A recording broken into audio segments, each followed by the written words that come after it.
sekalian? Bagaimana keadaanmu hari ini? Alhamdulillah. Jadi sebelum kita mulai pelajaran hari ini, saya persilakan kepada ketua kelas untuk memimpin doa pembuka pelajaran kita pada hari ini. Kepada ketua kelas, saya persilakan. Baca doa dimulai.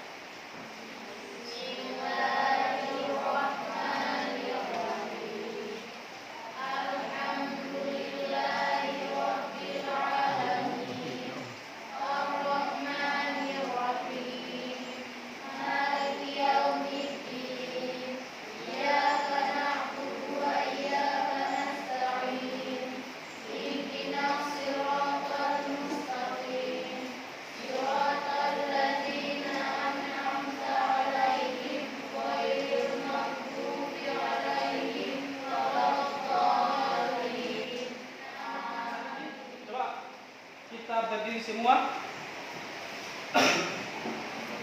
Saya akan memberikan semangat pagi untuk kepada anak-anakku sekalian. Cukup kalian ikuti saya ya. Coba kita mulai. Saya gambarkan dulu. Tepuk semangat.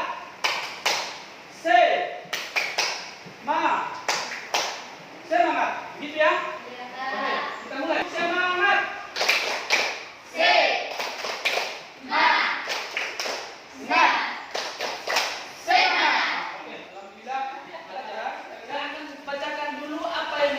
Profil pelajar Pancasila. Profil pelajar Pancasila itu maksudnya adalah supaya siswa itu mengerti dan paham tentang dasar ideologi dari negara Indonesia. Supaya kita paham apa yang menjadi nilai-nilai dari Pancasila itu sendiri. Jadi profil pelajar Pancasila adalah peserta didik menjadi pribadi yang beriman, bertakwa kepada Tuhan Yang Maha Esa, berakhlak mulia, pemahaman agama, kepercayaan mengenal unsur-unsur utama, serta ajaran kitab suci dan simbol-simbol, serta sejarah agama dan orang suci, dan menjadi pribadi yang mandiri. Itulah yang menjadi profil pelajar Pancasila. Sekarang kita mulai materi kita, karena materi kita hari ini adalah tentang sujud tilawah. Ada menjadi pertanyaan pemantik atau pemahaman bermakna. Pemahaman bermakna itu adalah kira-kira apa hikmah dari sujud tilawah. Ya. Pemahaman bermakna tujuan pembelajaran kita pada hari ini.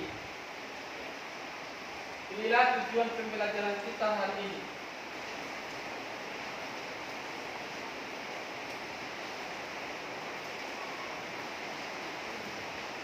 Yang pertama itu mengkonsepkan, dapat mempraktikkan pembelajaran kita hari ini. Yang pertama dari pelajaran kita ini, apa sih yang menjadi tujuannya? Tujuannya adalah yang pertama, kalian harus bisa mengkonsepkan atau menuliskan tentang pengertian dari sujud tilawah. Yang kedua, kalian harus bisa mengidentifikasi apa hukum dari sujud tilawah. Ya. Selanjutnya adalah mengemukakan sebab-sebab sujud tilawah. Kalian harus tahu bahwa apa yang menjadi sujud tilawah adalah sujud yang dilakukan oleh seseorang karena mendengar atau membaca ayat-ayat saja. Ya. Misalnya, kalau kita dalam keseharian kita, kebiasaan kita adalah pada saat subuh Jumat, ya, subuh Jumat itu setiap subuh pada hari Jumat itu jamaah itu melakukan sujud tilawah karena imam membaca ayat saja. Jadi itulah keterkaitan kejadian-kejadian yang sering terjadi dalam kehidupan kita sehari-hari. Atau menjadi hukum dari sujud tilawah itu adalah sunnah dilakukan. Apabila kita mendengar ayat sajadah maka kita disunahkan untuk melakukan sujud tilawah. Baik anak-anakku sekalian, dulu kita lanjut. Saya bagi kelompoknya ya. Ya, di sini 2, 3 satu kelompok, 1, 2, 3 satu kelompok. Ini 4 orang satu kelompok. Kelompok 1, 2, dan 3. Bisa dipahami? Ya. Selanjutnya, saya persilakan kepada teman-teman untuk bergabung. Jadi, silakan kalian amati video itu, lalu identifikasikan dalam video tersebut. Silakan. Setelah itu, kita akan mempresentasikan hasil diskusi yang telah kita lakukan atau yang telah kalian lakukan.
Mempresentasikan hasil diskusi kita pada hari ini. Saya persilakan kepada kelompok 1 untuk membacakan hasil diskusinya. Ya, saya persilakan. Kelompok 1. Siap-siap kelompok yang lain untuk menanggapi ya. Ya.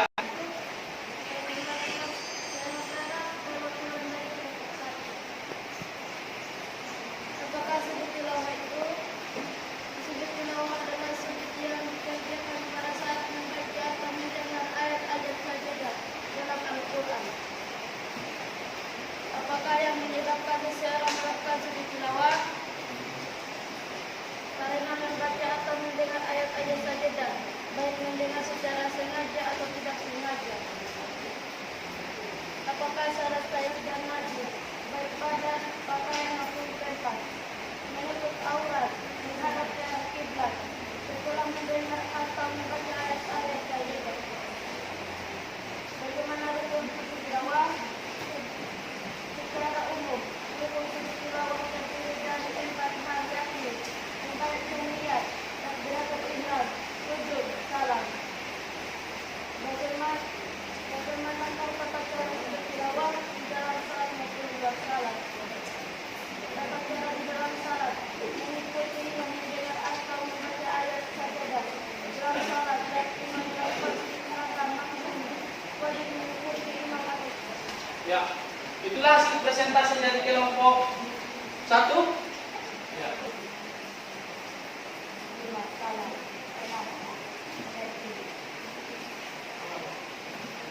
Tiga, alhamdulillah diskusinya hari ini sudah sangat bagus.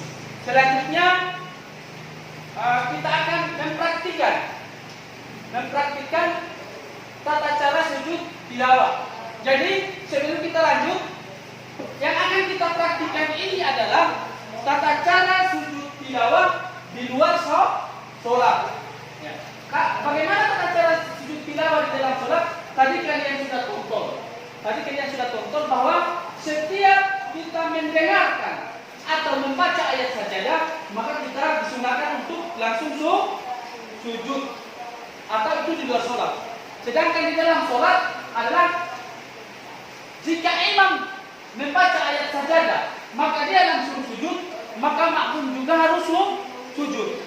Tetapi kalau imam tidak sujud, maka makmum juga tidak boleh sujud. Saya persilakan kepada kelompok 1 untuk mempraktikkan tata cara sujud tilawah di luar sholat.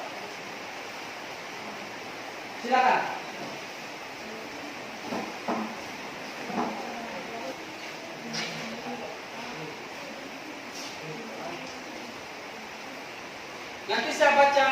Nanti saya baca ayatnya. Setelah kalian dengar bacaan ayat dan yang saya baca, maka kalian langsung Bismillahirrahmanirrahim. La tuti'hu wasjud waqtarib.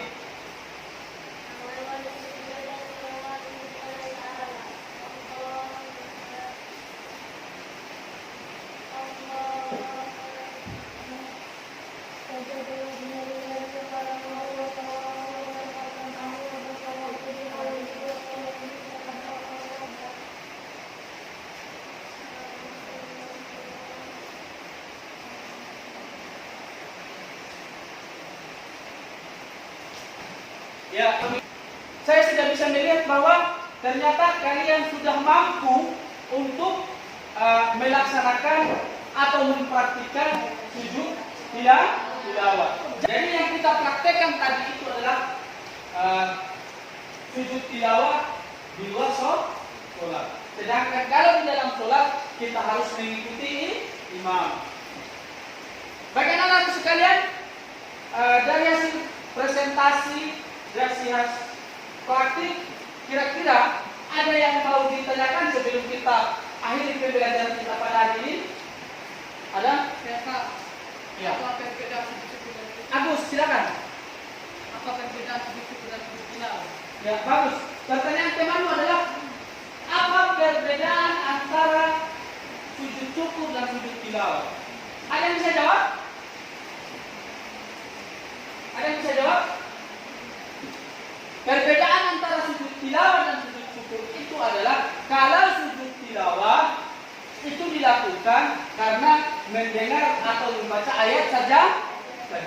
Sedangkan kalau sujud syukur dilakukan karena kita mendapatkan kenikmatan atau mendapatkan kabar gembira. Itulah perbedaan antara sujud tilawah dan sujud syukur. Bisa dipahami, Agus?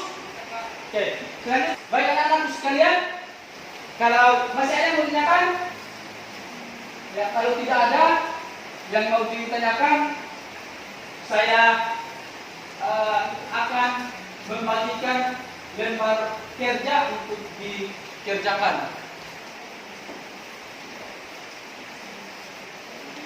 Kerja yang harus kalian jawab akan menjadi materi kita pada hari ini. Silakan. Kesimpulan untuk pelajaran hari ini yaitu setiap kita mendengar atau membaca ayat-ayat sajadah, maka kita disunahkan untuk melakukan sujud tilawah. Sebab seseorang melakukan sujud tilawah karena mendengar atau membaca ayat-ayat sajadah. Sujud tilawah dapat dilakukan pada saat waktu sholat maupun di luar sholat. Dan hukum sujud tilawah adalah sunnah. Ya, itulah kesimpulan materi kita hari ini. Jadi, setiap kita mendengar atau membaca ayat sajadah, maka kita disunahkan untuk melakukan sujud tilawah. Selanjutnya, saya akan merefleksi kegiatan kita pada hari ini. Refleksi itu adalah apa yang kalian alami, apa yang kalian rasakan saat mempelajari materi hari ini. Ya. Kepada saudara Ali yang dari tadi tidak pernah berbicara untuk merefleksi kegiatan kita pada hari ini. Silakan. Alhamdulillah pelajaran hari ini dapat kami mengerti dan sangat menyenangkan, dan semoga ilmu yang kami dapatkan dapat diterapkan dalam kehidupan sehari-hari. Ya, itulah refleksi kita hari ini. Jadi anak-anak sekalian, pertemuan selanjutnya adalah kita melakukan ulangan harian. Jadi dipersiapkan untuk persiapan ulang harian tersebut. Jadi, ya, ketua kelas siapkan supaya kita istirahat. Baik, jangan. Selamat.